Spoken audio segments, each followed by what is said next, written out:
اپنے پالتو جانوروں سے کسے محبت نہیں ہوتی، لیکن امریکہ میں انہیں گھر کے فرد کی طرح سمجھا جاتا ہے اور خاندانی نام بھی دیا جاتا ہے۔ اس کے باوجود آوارہ اور گھر سے نکال دیے جانے والے کتوں اور بلیوں کی تعداد لاکھوں میں ہے، جنہیں بچانے کے لیے شیلٹر ہومز دن رات کام کرتے ہیں۔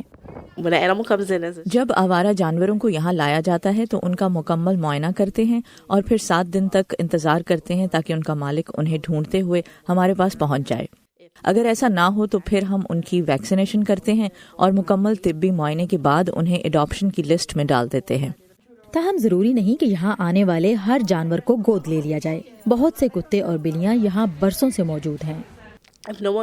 اگر کوئی بھی انہیں گود لینے نہ آئے تو ہم انہیں عارضی گھروں یا فاسٹر ہومز میں بھیج دیتے ہیں، اور اگر کچھ نہ بن پڑے تو یہ ہمیشہ یہیں رہتے ہیں اور ہم ان کا پوری طرح خیال رکھتے ہیں۔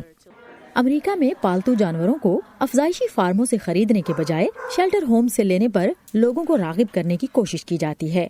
ہیومن ریسکیو الائنس میں ڈائریکٹر آف میڈیکل آپریشنز لورا گریچ کہتی ہیں کہ ایسے جانوروں میں صحت کے مسائل ہو سکتے ہیں، لیکن اڈاپشن سے پہلے یہ یقینی بنایا جاتا ہے کہ وہ مکمل طور پر صحت مند ہوں۔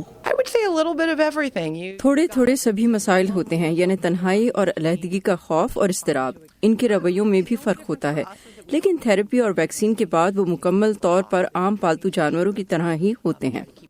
تاہم یہ ضروری نہیں کہ شیلٹر ہوم سے گود لیے جانے والے جانوروں سے ان کے مالک مطمئن بھی ہوں۔ بعض اوقات دونوں کی آپس میں نہیں بنتی۔ ایسا ہوتا ہے لیکن بہت ہی کم۔ ایسا ہوتا تو ہے لیکن اس کی شرح کافی کم ہے، اور پھر ہم ان وجوہات کا جائزہ لیتے ہیں اور انہیں دور کرنے کی کوشش کرتے ہیں۔ ہیومن ریسکیو الائنس کا کہنا ہے کہ جانوروں کو بچانے میں واشنگٹن ڈی سی کی حکومت ان کا بھرپور ساتھ دیتی ہے۔ ایک اندازے کے مطابق امریکہ میں ہر سال 60 لاکھ سے زیادہ جانوروں کو شیلٹر ہومز میں لایا جاتا ہے، جن میں سے بیشتر کو یا تو اڈاپٹ کر لیا جاتا ہے یا پھر گم ہو جانے والوں کو واپس ان کے اونرز تک پہنچا دیا جاتا ہے۔ اس کے باوجود شیلٹر ہومز میں لاکھوں جانور کسی چاہنے والی فیملی کی راہ تک رہے ہیں۔ سعدیہ زبران جھا، وائس آف امریکہ، واشنگٹن۔